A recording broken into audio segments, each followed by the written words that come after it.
माननीय उपसभापति जी, आपके माध्यम से माननीय मंत्री जी, अभी आज मैं देख रहा था कि इस विषय पर तमाम सदस्यों ने अपनी चिंता व्यक्त की है और वो देश की सामूहिक चिंता है। मुझे अफसोस के साथ पहली सप्लीमेंट्री आने से पहले कहूं कि एक रिपोर्ट लीक होती है, टेलीविजन डिबेट्स में पायलट को विलेन बना दिया जाता है। वो बेचारे दुनिया में आके कहेंगे नहीं कि हम गुनहगार हैं या कोई टेक्निकल मैलफंक्शन। खैर, मेरा पहला है कि जब FAA की federal US federal aviation administration की 2018 और यूके की सिविल एविएशन अथॉरिटी ने ये सारे एडवाइजरी पहले जारी की थे फ्यूल स्विच सिस्टम के लिए। अभी हाल में आपने खास करके बोइंग 737 और 787 एयरक्राफ्ट के लिए मैंडेटरी किया है कि आप उसकी ऑडिट करिए, उसकी सेफ्टी सिक्योरिटी मैकेनिज्म को चेक कीजिए। My question is, you have this input in 2018, since 2018, in 2024, why does it take a crash of this nature to do what should have been done in a routine way? Thank you. Sir, your question also has the answer. In a routine way, all these checks are already done. When there is a directive that is issued, then there is a special check that is done.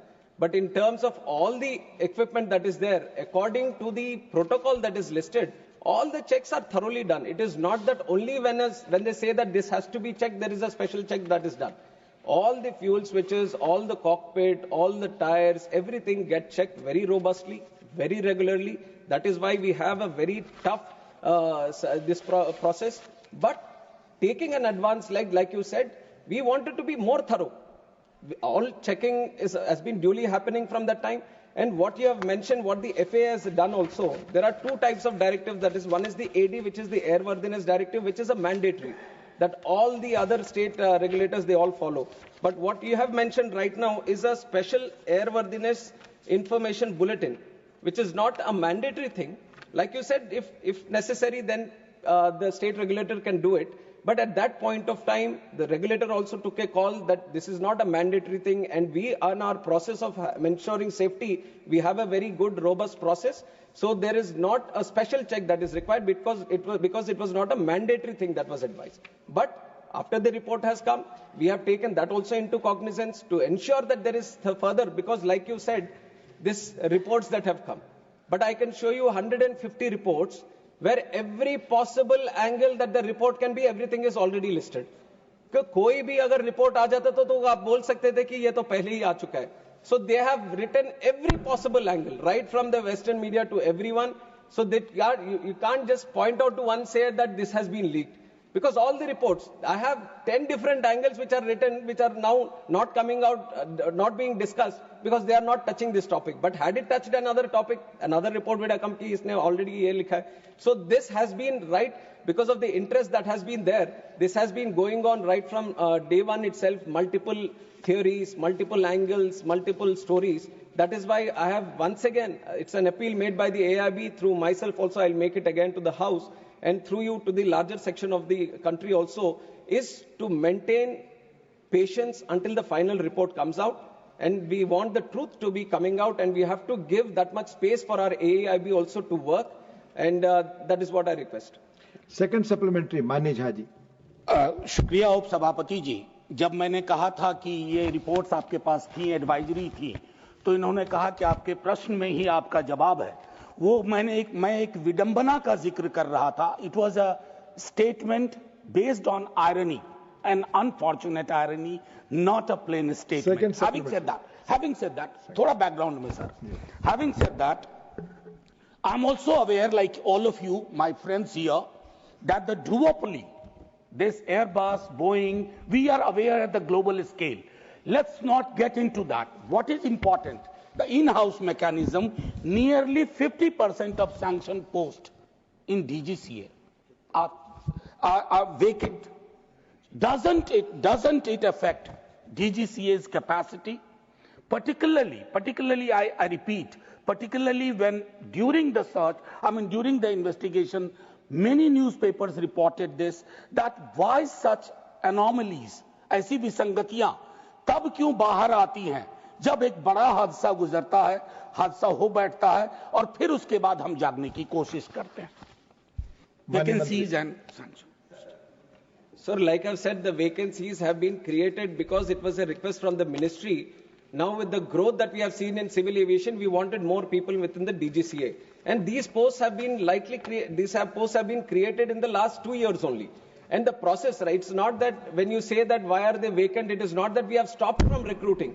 Right from the day they were created, we have started the process. It is a continuous process. It has to go through various cycles of recruitment also. And the only thing that I wanted to mention so that everyone knows a little bit about what is happening in this recruitment is that this is a very specific pool of people that we are trying to recruit. It is not that we have extensive pool of people. These are subject matter experts, especially in aviation. We are trying to pick up senior people that we are trying to pick up, and who have a demand internationally and in other wings also. And we have a lot of people coming in from Air Force, and they have their own preferences also. So there is a limited pool that we are trying to work with, and we have done every single, in fact, we have put in more effort to do this. That is why I have also mentioned that in the last year, 103 posts which have been recruited was the highest ever. Because we wanted to speed up the process, we wanted to ensure that DGCA, the posts that are created is well equipped and it is full of the people that have to be recruited and no vacancies. It is an ongoing process. This year we are committed to take in 190 more, and also in the future all the posts are being worked out in such a way that no vacancies, the situation of no vacancies does not arise. First supplementary, Mani Sanjay Singh, not present. Mani Sri Raghav Chadha. Thank you. Thank you so much, sir. Sir, India's civil aviation sector is booming, no doubt. But it appears that the regulator, the DGCA, which is the backbone of the sector, is cracking up under pressure. I say this because it is understaffed, it is underfunded, and it lacks autonomy. Sir, Parliamentary Standing Committee की report बताती है कि वर्ष 2024 में technical post, मैं overall vacancies की बात नहीं कर रहा, डीजीसीए के अंदर टेक्निकल पोस्ट में 55% की वैकेंसी है. टेक्निकल पोस्ट का काम क्या होता है sir? Air safety inspection, passenger safety, pilot licensing, aircraft maintenance और air worthiness.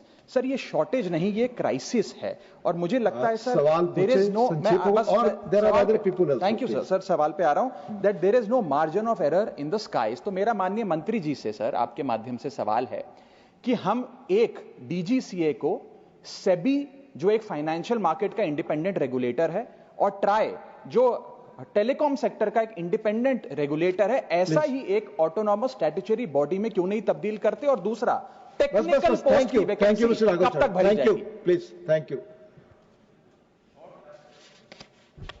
Sir, I have to place on record that the DGCA is not under any kind of pressure. It is operating with utmost seriousness, professionalism, and all the requirements that are there that actually strengthens it according to the International Civil Aviation Protocol.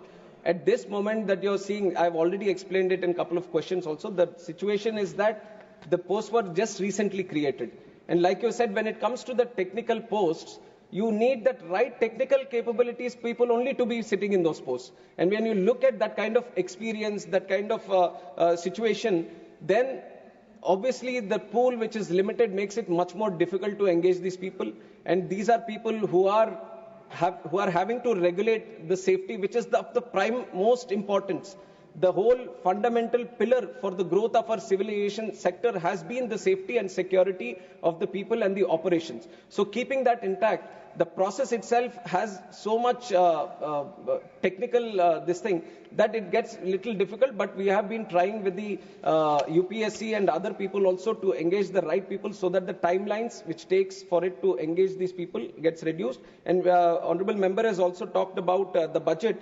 We have seen in the last 1 year also the 10% increase in the budget is there, and accordingly whenever required, definitely your suggestions have been noted, and whatever best can be done to assist DGCA to be more powerful and more engaging in terms of ensuring the safety, we will be doing it from our side. Mania Priyanka ji. Thank you so much, Honorable Chairman, sir. Sir, there comes a moment in time, when we keep our politics aside, and this particular air crash gave us that moment for even civil aviation to understand the challenges and the loopholes that exist. So my question is very specific, which I've written to the Honorable Minister about, that he told us to be patient with the final report. We were absolutely patient with the interim report too. But why is it that the report was released to the Indian people at 2 a.m. in the morning and there was no briefing done with regards to the AAIB report? So just one question related to the same thing.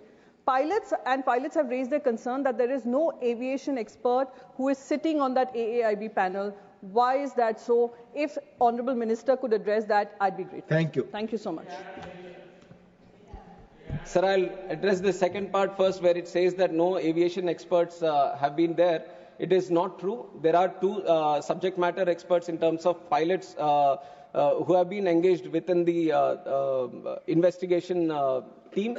And likewise, other engineers and all from the industry also have been engaged.